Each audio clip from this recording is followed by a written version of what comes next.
From Washington, D.C., this is Middle East Focus. Welcome to Middle East Focus. I'm Alistair Taylor, MEI's editorial director, and today we're going to be talking about Yemen. 5.5 years on, the conflict there continues to rage, and the country faces crises on multiple fronts. From the unchecked spread of COVID-19 and widespread hunger to renewed fighting and a lack of international funding. There's a lot to discuss, but thankfully we've got two great guests joining us today, Jerry Feierstein and Mick Mulroy. Jerry is MEI's Senior Vice President. A former career U.S. diplomat, he served as the U.S. Ambassador to Yemen and Principal Deputy Assistant Secretary of State for Near Eastern Affairs. Mick is a retired U.S. Marine, former paramilitary operations officer in the CIA's Special Activities Center, and a former Deputy Assistant Secretary of Defense for the Middle East. He's also a senior fellow with MEI's Defense and Security Program, an analyst for ABC News, and the co-founder of the Lobo Institute. Jerry, Mick, thank you both for joining us today, and welcome to the podcast. Pleasure to be with you. Pleasure to be with you. Jerry, let's start with you. For our listeners who might not be following the situation in Yemen as closely as the two of you are, can you briefly summarize where things stand right now? Sure. Unfortunately, what I would say is that there has really not been very much movement in resolving the conflict over these past several years. That despite efforts by UN Special Envoy Martin Griffiths, despite repeated efforts to propose new dialogues, new negotiations, the conflict between the Houthis and the government of Yemen with the support of the Saudi-led coalition has not progressed towards a political negotiation.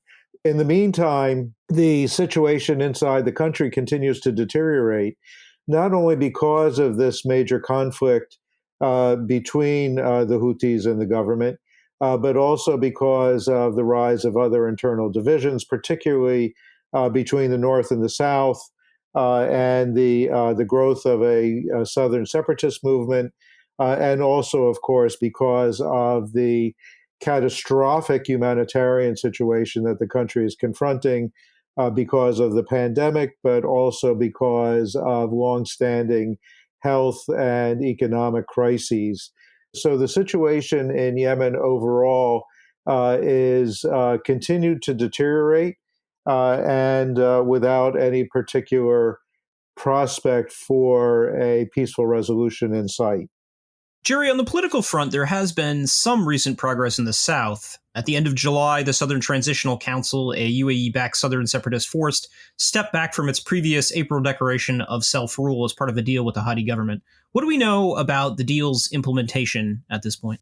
Well, that's absolutely right, Alistair. And the fact is that this is the second time that the Saudis have led efforts to try to stop the bleeding between the Hadi government and the Southern Transition Council and its supporters in the South. There was an agreement last December that people were hopeful was going to end this crisis and unite the forces that were against the Houthi incursions. That didn't take off. The Saudis were forced, particularly because of another move by the Southern Transition Council to establish a separatist government in Aden. They were forced to bring everybody back to Riyadh a second time to try to reestablish the peaceful, the initiative to bring the two sides together again. People are a little bit more optimistic this time, perhaps, that it will actually bear fruit, that in fact both sides have taken a few steps. Importantly, that the STC, the Southern Transition Council, has stepped away from its unilateral declaration of independence that it issued earlier in the spring, and also that there have been discussions about implementing some of the agreements about bringing additional Southern voices into the government. So the issue is still very much in doubt whether or not this time it's going to succeed. But one is hopeful, in fact, that we might make some progress in uniting these various forces, which is, of course, an important component of eventually forcing the Houthis to come back to the negotiating table.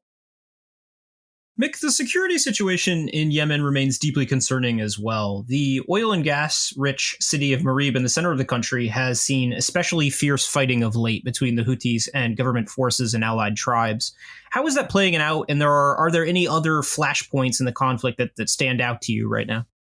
Yeah, Alistair, I think you categorize that correctly. It's been pretty intense. It's always difficult to determine casualty numbers, as they're often exaggerated, but it looks like we're well into the thousands in the last few days. And as you mentioned, it is primarily over the oil and gas resources in the Marib province and in the actual city of Marib. And that is really concerning. The special envoy just put out a request to cease all military operations, as you'd expect them to do. But one of the particular concerns is there are hundreds of thousands of displaced people in Marib. And as the ambassador already described, the humanitarian situation is particularly intense and dire. And I know we're going to get into that more, but as all these areas overlap, any threat to the stabilization of the city of Marib could have really catastrophic consequences to the humanitarian efforts that are already difficult there. Mick, Yemen remains a breeding ground for violent extremist groups as well, including ISIS and al-Qaeda in the Arabian Peninsula, driven by the failure of state institutions, lack of resources, and massive unemployment. What, in your view, are the biggest threats on the CT front? So when it comes to the CT efforts in Yemen, I mean, it's never ending, but I do have to say that over the past decade, that the U.S. military, in conjunction with our Gulf partners, particularly the Emiratis, have done a great deal to mitigate the threat from AQAP, so al-Qaeda in the Arabian Peninsula, which we have deemed for a long time to be the most dangerous of the al-Qaeda branches. We have seen their leadership be depleted by the efforts of U.S. military special operations and the Central Intelligence Agency, leading up to and including the killing of El-Rimi in January of this year, who was the emir of AQAP, and potentially somebody that would take over al-Qaeda at large. So we have seen significant effort in that. But again, all these things are intertwined. So if we do not do enough to stabilize the country, if we do not do enough to enhance whatever economic opportunities that exist there for the benefit of the people of Yemen, this is just going to have to keep going. And that's not, I think, in anybody's interest. So that's AQAP. There is also the ISIS Yemen branch, but quite frankly, they're much less significant. Numbers are also difficult, but I think AQAP, the estimates are around 7,000, whereas ISIS Yemen, it's only around 500 to 600. But certainly, when you have extremist groups competing, then you have a problem, right? So those areas are something that the U.S. is always going to be concerned about because of their technical capabilities or their believed technical capabilities and their willingness and desire to actually attack outside of Yemen in the West. So we're not going to be able to let up on that, but we can't view Yemen as just a CT problem unless we want it to stay a problem in perpetuity. Jerry, Yemen has long faced a dire humanitarian crisis, but things seem to be getting worse by the day, compounded by the spread of the pandemic and intense repeated flooding of late. What are you most concerned about on that front? Well, I think that's exactly it. Unfortunately, Yemen is simply beset by one catastrophe after another. You've got longstanding issues, and we should keep in mind that Yemen is the poorest country in the Arab world, was not in a strong position even before this conflict started in 2014, 2015, that in fact malnutrition was already high, particularly among children, that the health situation in the country was already difficult. The country already suffered from repeated cholera epidemics. So all of these are a background for what has happened over these past 5 years that have simply compounded those problems and then have added the additional issue of the pandemic. And again, this is against a backdrop of a broken healthcare system, a lack of infrastructure to support being able to take on these various crises. And of course, as we'll discuss a little bit later, I think the checkered capacity of the international community to really help out for a variety of reasons in addressing all of these different problems. I also want to mention there is another looming issue that people are very concerned about, and that is the issue of the oil tanker, the Safar, which is anchored off of Hodeidah. It was an oil storage facility. It has not been maintained for a number of years, and there is a great deal of concern that this is potentially a huge environmental catastrophe that is about to hit Yemen. People have likened it to the explosion in Beirut a couple of weeks ago. And this is also something that people are deeply concerned about for the potential of adding yet another catastrophic situation to Yemen. So this is, Yemen has suffered from an absolute witch's brew of various kinds of health, economic, and environmental catastrophes over these last years, and they're only getting worse. And the ability of the international community, or the willingness of the international community, to step in and really provide the kind of assistance that's required is very limited. Jerry, on that point, international support and funding has been a particular issue of late. So far this year, the UN has only received about 20% of the money it needs. It says about half of all of its programs in Yemen have been affected by funding cuts, and around a third have been shut down or drastically reduced at this point. Obviously, there's a lot going on in the world right now, from COVID to economic slowdowns around the world. But how do you deal with the issue of bandwidth and resource constraints on the part of donor states? Well, it's a longstanding problem, Alistair, and I have to say that typically, traditionally, the international organizations don't get the level of support that they would like. You never see or rarely see 100% of a request for donations to be fulfilled, but 20% is a particularly low number. And as the UN and other international organizations, other international NGOs have said, their ability to sustain programs has become very strained recently. There are additional problems. The political issues have also constrained the ability of these international organizations to operate. A great deal of concern about the way the Houthis have allowed or restricted international organizations from operating in the northern part of the country, which is where about 70% of the population lives. That they have been accused by multiple organizations, the World Food Program, Médecins Sans Frontières, others, of intervening in, manipulating international assistance programs to the detriment of the populations in the areas that they control. And so there are a number of different factors that have limited the ability of the international community to really step forward and provide the kind of assistance. And as you said, Yemen suffers from donor fatigue.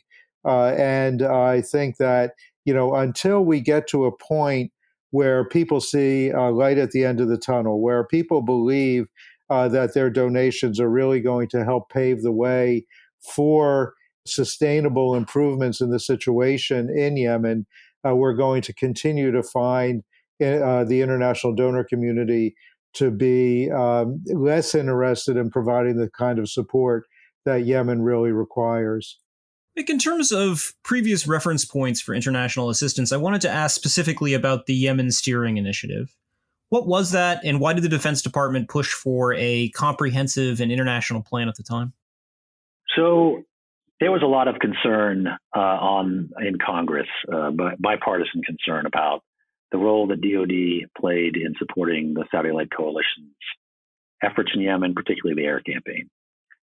So from our perspective, and that had been going on from the previous administration and the current administration, but from our perspective, we were fairly limited in what we did, and it was primarily to try to explain and show the Saudis how to carry out an effective air campaign, which of course includes limiting civilian casualties and being most effective when it comes to the actual campaign itself. So even if we did cease all of that, it really wouldn't have improved the situation in Yemen. I thought a lot of the concerns were legitimate. I think we all did. But at the end of the day, even if that was ceased, the war itself, the civil war would not have ceased.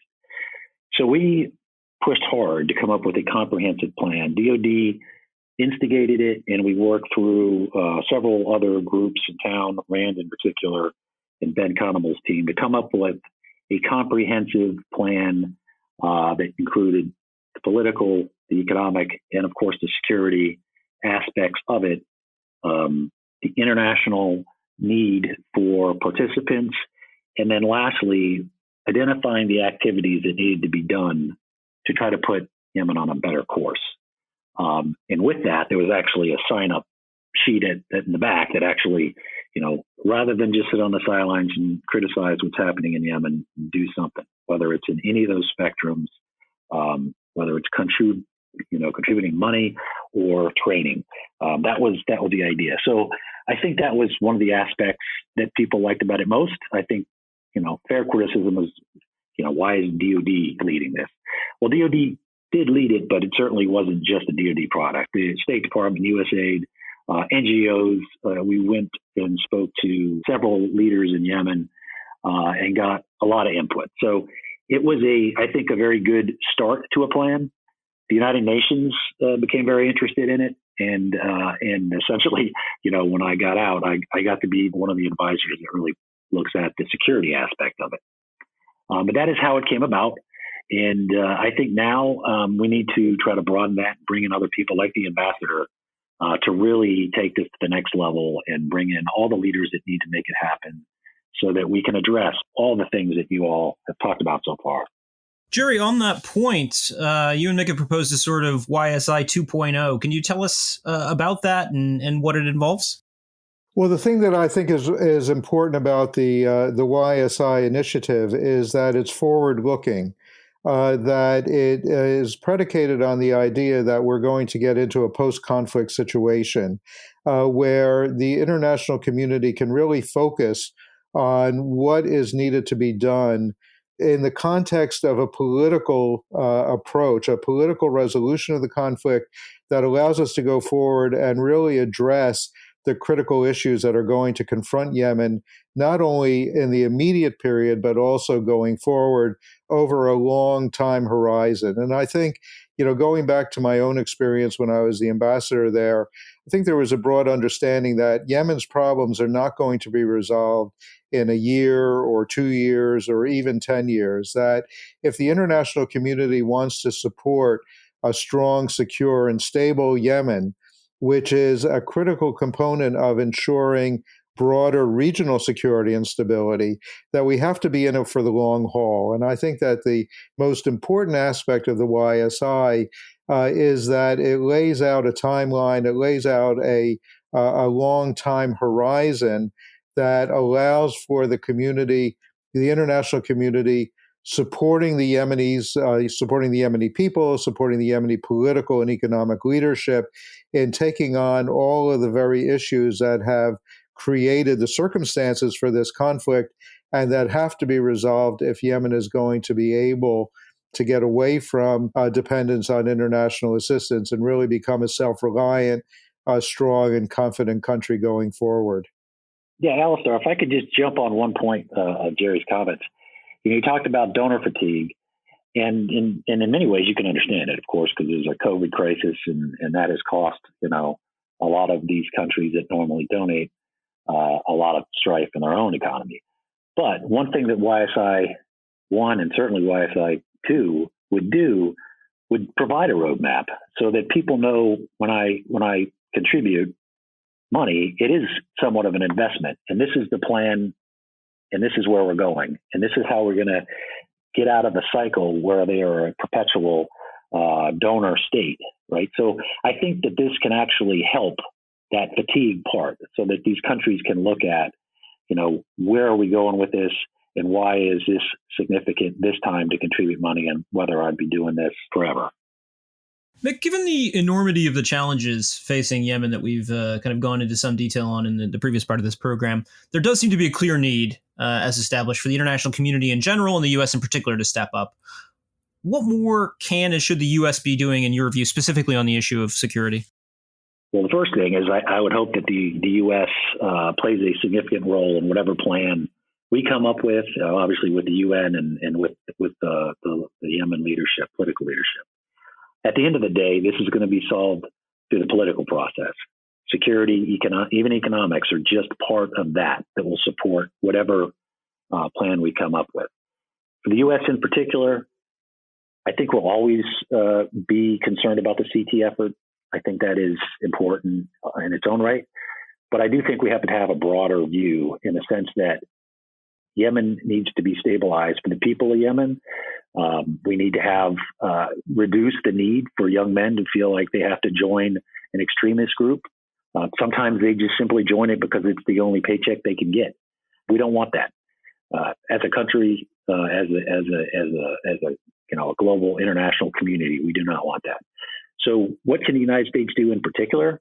I think we can support the building of a functional police force. We can support the consolidation of the armed forces into a professional and one army, quite frankly, that can defend itself and stop the flow of weapons from outside into their country, which does nothing but fuel the civil war.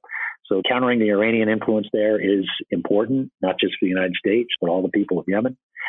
These are all things that we've looked at, and I hope that as we go forward, we'll look at them again. And the one thing we hope to do is once we develop this plan, that whoever is the next administration will take a hard look at it and hopefully take the whole plan. But if not, certainly the parts that they think that they can actually fulfill. So this isn't just an exercise, an academic exercise. This is an exercise to actually develop a plan that people can use. Jerry, I'd love to get your thoughts here as well. What do you think is especially important to address on the political and economic front?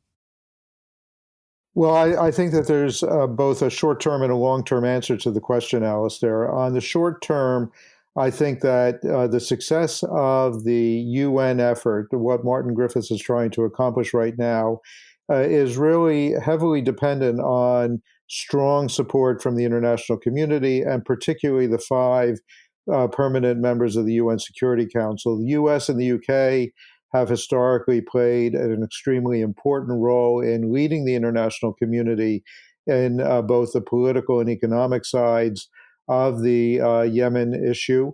And I think that it's unfortunate over these past 4 years that the U.S. has not been more engaged in supporting what the UN is trying to accomplish, in making clear that the UN Special Envoy has strong support from the United States as a leader of the international community. So I think that that's the short-term answer to your question. After that and beyond that, I think that, again, the U.S. and the U.K., and we shouldn't leave aside the fact that the U.K. has historically played a very important role in leading the international community. They are the chair of the Friends of Yemen group, which brings together most of the major actors on the Yemen account to support Yemen. But the U.S., seated immediately behind the U.K., has an equally important role in trying to help stabilize the situation in Yemen. We were very much involved, of course, in the negotiation of the framework agreement, the GCC initiative that laid out a roadmap, a blueprint for the political transition from Ali Abdullah Saleh in 2011 and 2012. I think that many Yemenis look to the United States as being an important player, particularly in supporting Yemen in relation to its immediate neighbors in the Gulf, Saudi Arabia, the other GCC states, and they would like to see the United States play that kind of a role again. So going forward, and again, in a post-conflict situation, the role that the United States can and must play is going to be critical in getting the kind of long-term international investment in stabilizing and securing Yemen, politically, economically, and socially going forward, there is not really any alternative to the role that the U.S. can and should play. Mick, we're running short on time, but before we wrap up, is there anything else you'd like to touch on that we haven't covered so far? Well, I like to highlight on that point. The U.S. needs to lead, not just when it's easy, but especially when it's hard. And Yemen is hard. There's no doubt about it. But I just saw statements from Lise Grande, who is the UN humanitarian coordinator in Yemen. Half of her humanitarian programs have shut. So she estimated that up to 14 million Yemeni people benefited from those programs on a regular basis. And by benefit, I mean their life was sustained. So these aren't nice to have. They're at the very brink of catastrophe. So the U.S. needs to lead, and we need to act, and we need to push for the donors that did promise money and funding to live up to their promise and contribute. Jerry, you have the last word. Any final thoughts? I think, Alistair, that the final thought is that again, it's well understood how dire the situation is in Yemen, how the most populous country in Yemen, in the Arabian Peninsula, probably close to 30 million people, have been suffering inordinately over these past 5 or 6 years because of the conflict, because of the collapse of the economy, of the social systems in the country, that they need help to get out of this situation. U.S. has an important role to play. The United Nations, the rest of the international community have important roles to play, and that we really need to step up our game and to be a part of the solution rather than simply watching it continue to deteriorate. We'll have to leave things there for today, but Jerry, Mick, thank you both for joining the podcast. It's been a pleasure, Alistair. Yeah, thanks, Alistair. And thank you as well to our audience for listening in, and to our production team for their work on today's program. We will see all of you next week. This has been a presentation of the Middle East Institute. To support MEI's programs and podcasts, please donate at www.mei.edu. Thank you for your support.